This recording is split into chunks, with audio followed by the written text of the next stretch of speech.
Retirement का ना long question मैं आज आपको कराने के लिए जा रहा हूँ। रिटायरमेंट चैप्टर में से लॉन्ग क्वेश्चन करवा रहा हूँ। देखो मैं एक बात आपको क्लियर बता दूँ, जब रिटायरमेंट में भी आप लॉन्ग क्वेश्चन करेंगे ना रिटायरमेंट का, तो इसके अंदर भी रिटायरमेंट के लॉन्ग क्वेश्चन में भी ना आपको बेटा जी वही 4 काम करने होते हैं जो आप एडमिशन में करके आए हो। एडमिशन में जो किए हैं, रिटायरमेंट का लॉन्ग क्वेश्चन आएगा तो वही पहले रिवॉल्यूशन अकाउंट आपने बनाना है, रिवॉल्यूशन अकाउंट। फिर रिटायरमेंट में भी जनरल एंट्रीज करनी होंगी, फिर रिटायरमेंट में भी कैपिटल अकाउंट बनेगा और रिटायरमेंट में भी आपको न्यू बैलेंस शीट बनानी होगी। यानी कि लॉन्ग क्वेश्चन में वही 4 काम है जो पहले आप करते हो। रिवॉल्यूशन बनेगा, एंट्रीज होंगी, कैपिटल अकाउंट बनेगा और न्यू बैलेंस शीट बनेगी। बस रिटायरमेंट में ना एक फ़र्क है, अब क्योंकि रिटायरमेंट कर रहे हैं तो रिटायरमेंट के अंदर ना बस ये बेटा जी ये याद रखना, जब रीवैल्यूएशन अकाउंट बनाते हो तो रिवॉल्यूशन अकाउंट में जो रीवैल्यूएशन का प्रॉफिट आता है, रिवॉल्यूशन अकाउंट से जो रिवॉल्यूशन का प्रॉफिट आएगा ना, उस रिवॉल्यूशन के प्रॉफिट को ना आप ABC तीनों में बांटना। रिवॉल्यूशन प्रॉफिट को तीनों में बांटना, क्योंकि ये तीनों पार्टनर कौन है? ओल्ड हैं। ये तीनों पार्टनर ओल्ड हैं तो तीनों में बांटना। हालांकि मान लो इसमें से B जो है वो रिटायर हो रहा है, B रिटायर होके जा रहा है, लेकिन अगर B रिटायर होके जा रहा है इसका मतलब ये थोड़ी है B भी तो ओल्ड ही था ना। तो जो रिवॉल्यूशन अकाउंट में रिवॉल्यूशन प्रॉफिट आएगा तीनों में शेयर करना। तीनों पार्टनर कौन है? ओल्ड पार्टनर्स हैं। आपको पता है ये जो B है रिटायर होकर गया तो क्या हुआ है, B भी तो ओल्ड ही पार्टनर था। तो रिवॉल्यूशन का प्रॉफिट तीनों पार्टनर में बांटना, ये नहीं सोचना कि रिटायर वाले को नहीं देना, रिटायर वाले में भी बटेगा। अच्छा, उसके बाद रिटायरमेंट में और क्या फ़र्क है? एंट्रियाँ करोगे। एंट्री जब करोगे तो जैसे जनरल रिजर्व की एंट्री करोगे, P&L की करोगे, तो जो भी जनरल रिजर्व P&L होगा वो भी ABC तीनों पार्टनर में बांटना, तीनों पार्टनर में शेयर करना। उस पार्टनर को में भी शेयर करना जो B रिटायर हो रहा है, तीनों में डिवाइड होगा। रिटायर हो रहा है तो क्या हुआ, ओल्ड है, तो तीनों में शेयर करना। अच्छा, कैपिटल अकाउंट जब बनाओगे रिटायरमेंट में कैपिटल अकाउंट, तो कैपिटल अकाउंट भी ABC तीनों के ही बनाओगे। कैपिटल अकाउंट ABC तीनों के बनाओगे, लेकिन आपको पता है जब आप कैपिटल अकाउंट बनाओगे तो कैपिटल अकाउंट आप ABC तीनों पार्टनर के बनाना। जैसे आपने ABC तीनों पार्टनर के बना लिए, कैपिटल अकाउंट ABC तीनों पार्टनर के बना लिए। लेकिन जब आप कैपिटल अकाउंट बनाओगे ना, कैपिटल अकाउंट, तो कैपिटल अकाउंट में ना बस इतना ध्यान रखना, एक चेंज आएगा। कैपिटल अकाउंट के अंदर लास्ट में आपको पता है हम बैलेंस CD निकालते हैं। जब कैपिटल अकाउंट में बैलेंस CD वो क्या होती हैं? न्यू कैपिटल ही तो होती हैं। न्यू कैपिटल, बैलेंस CD मतलब न्यू कैपिटल। जब कैपिटल अकाउंट में बैलेंस CD की बारी आएगी ना, तो वो सिर्फ आपने A और C के निकालने हैं। जो A और C है सिर्फ उन्हीं का निकालना है बैलेंस CD। क्योंकि आप बताइए B जो है वो तो क्या हो गया, वो तो रिटायर हो गया ना।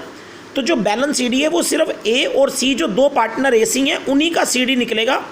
AC की ही न्यू कैपिटल निकलेगी, सिर्फ जो AC बच गए AC उन्हीं की न्यू कैपिटल निकलेगी, याद रखना। B तो क्या होके गया, रिटायर होके, B तो रिटायर हो गया। तो आप कहोगे B का क्या करना है? एक्चुअली बेटा जी B जो रिटायर हो जाता है ना, ये मैंने आपको बताया था कि जो B रिटायर हो जाता है ना, तो B जब रिटायर होकर जाता है ना, तो B याद रखना फर्म में से ना, B फर्म में से ना बेटा जी अपनी ना पेमेंट लेकर जाता है। मतलब कि B कोई रिटायर होगा तो ऐसे नहीं चला जाएगा। जब B जाएगा तो फर्म में से B क्या करता है, पेमेंट लेकर जाता है फर्म में से। यानी कि आप समझ लो फर्म क्या करती है, इस B पार्टनर जाने वाले को उसकी फाइनल पेमेंट करती है। फर्म करेगी B को उसकी फाइनल पेमेंट करती है वो, क्योंकि वो जा रहा है। अब वो B फर्म में से निकल रहा है तो वो खाली हाथ थोड़ी जाएगा। फर्म क्या करेगी, B को उसकी फाइनल पेमेंट करेगी। फर्म B को जो उसका हिसाब बनता है B का फाइनल पेमेंट, जो B का फर्म में हिसाब बनता है, फर्म B को उसकी पेमेंट करके भेजती है। जो B का हिसाब बनता है देती है उसको। ये फ़र्क है रिटायरमेंट के अंदर, बड़ा इंपॉर्टेंट फ़र्क यही है कि यहाँ पर जब B जाएगा तो फर्म B को उसकी पेमेंट करती है, फाइनल पेमेंट करती है, उसको भेजती है पैसे देकर। ये बात आपको समझ आ गई होगी। तो जब आप कैपिटल अकाउंट बनाओगे ना, तो कैपिटल अकाउंट में आप जो CD है, न्यू कैपिटल है, नई कैपिटल, CD सिर्फ AC की निकालना। और B का पता है क्या करना, B करना वही है, वही B में से, इधर B के टोटल में से B का टोटल घटाना, B में से B घटाना, तो B का भी यहाँ पे बैलेंस आ जाएगा ना, B में से B घटा के।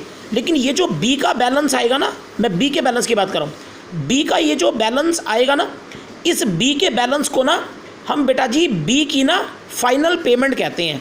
यही होगी बी की फाइनल पेमेंट। बी से बी घटाना, जो बी का बैलेंस आएगा वो बी की फाइनल पेमेंट आ जाएगी, बी की वो फाइनल पेमेंट आ जाएगी। और ये फाइनल पेमेंट वो होगी जो फर्म बी को करेगी। तो ये फर्म बी को उसकी पेमेंट करती है, लेकिन वो पेमेंट निकलेगी कैपिटल अकाउंट से ही, बी में से बी घटाकर। बी की जो ये बैलेंस आएगा वो उसकी फाइनल पेमेंट आ जाएगी, और वो जो फाइनल पेमेंट आएगी वो फर्म जो है वो बी को उसकी फाइनल पेमेंट कर देती है। तो याद रखिएगा रिटायरमेंट में ये छोटे छोटे फ़र्क हैं, रिटायरमेंट में बस, रिटायरमेंट चैप्टर के अंदर आपने ध्यान रखना है। ये माइनस करके जो आएगा ये बी की फाइनल पेमेंट आ जाएगी, और फर्म क्या करेगी इस बी को उसकी फाइनल पेमेंट कर देती है। अच्छा, अब ये मैंने बोला बी में से बी घटाकर बी की क्या निकाल लेना, जो बैलेंस आएगा ये बी की क्या आ जाएगी, फाइनल पेमेंट आ जाएगी। तो ये जो बी की फाइनल पेमेंट आएगी, फर्म क्या करेगी, फर्म बी को उसकी फाइनल पेमेंट ये दे देगी। और जब फर्म बी को उसकी फाइनल पेमेंट देगी तो फर्म में से क्या होगा, फर्म में से कैश जाएगा ना। तो ये जो बी की यहाँ पे फाइनल पेमेंट आती है ना, इस पेमेंट के आगे आप यहाँ पर टू कैश लिख देना। मतलब कि जो भी बी की ये फाइनल पेमेंट आएगी, बी की जो भी यहाँ पे फाइनल पेमेंट आएगी ना, बैलेंस फाइनल पेमेंट, उसके आगे यहाँ टू कैश लिख देना। इसका मतलब होता है कि फर्म ने बी को उसकी फाइनल पेमेंट जो है वो कर दी। अगर यहाँ कैश लिख दोगे तो फर्म ने बी को उसकी फाइनल पेमेंट कर भी दी, यानी कि सीडी सिर्फ दो के निकलेंगे, बी में से बी घटा के बी की तो क्या निकलेगी, फाइनल पेमेंट निकलेगी। और यहाँ पे टू कैश लिख देना ताकि ये पता लगे कि फर्म ने बी को उसकी फाइनल पेमेंट जो है वो कर दी है टू कैश के नाम से।